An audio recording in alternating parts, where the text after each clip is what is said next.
কতটা ল্যাদখোর হলে 2 মাসের ভিডিও এখন শেয়ার করে। দেখো, আমার অ্যানিভার্সারি চলে গেছে, প্রায় 2 মাস হতে যাচ্ছে, আর আমি এখন শেয়ার করছি অ্যানিভার্সারির ভিডিও। কী আর করা যাবে বলো। যাই হোক, লাস্ট তোমাদের সঙ্গে শেয়ার করেছিলাম মৌসুমি আইল্যান্ড গিয়ে সেই সকালের ভিডিওটা। তারপর আর কোনো ভিডিও শেয়ার করা হয়নি। আর যে কারণে আমাদের মৌসুমি আইল্যান্ড যাওয়া, যে সারপ্রাইজটার জন্য, সেটা হচ্ছে আমাদের অ্যানিভার্সারি সেলিব্রেশনের জন্য। আমাকে সারপ্রাইজ দেবে বলে পুরো আগে থেকে সব কিছু রেডি করে রেখেছিল। আর এত সুন্দর একটা সারপ্রাইজ পেয়ে আমি তো অবাক হয়ে গেছিলাম। আর আমার জীবনে এত সুন্দর একটা সারপ্রাইজ অপেক্ষা করছে আমি কোনোদিনও ভাবিনি। এই সারপ্রাইজটা কিন্তু আনএক্সপেক্টেড ছিল আমার জন্য।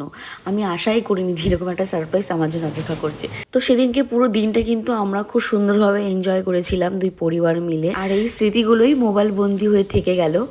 আশা করছি প্রতি বছর যেন এরকম সারপ্রাইজ আমাকে তুমি দেবে। যাই হোক, এত বড় সারপ্রাইজ চাই না, একটু হলেও সারপ্রাইজ সবাই চায়, সেরকমই আমিও আশা করিনি এতটা সারপ্রাইজ তোমার কাছ থেকে পাবো। যাই হোক, অনেকটাই পেয়ে গেছি। আমার তো খুবই ভালো লেগেছে। আর 2 পরিবার মিলে খুব সুন্দরভাবে এনজয় করেছি আমরা। আর নেক্সট পার্টে বাদবাকি ভিডিওগুলো আসছে, একসঙ্গে ছাড়তে পারছি না, অনেকটাই বড় হয়ে যাবে তাই। আর আমার মতন এরকম সারপ্রাইজ কারা কারা পেয়েছো লাইফে অবশ্য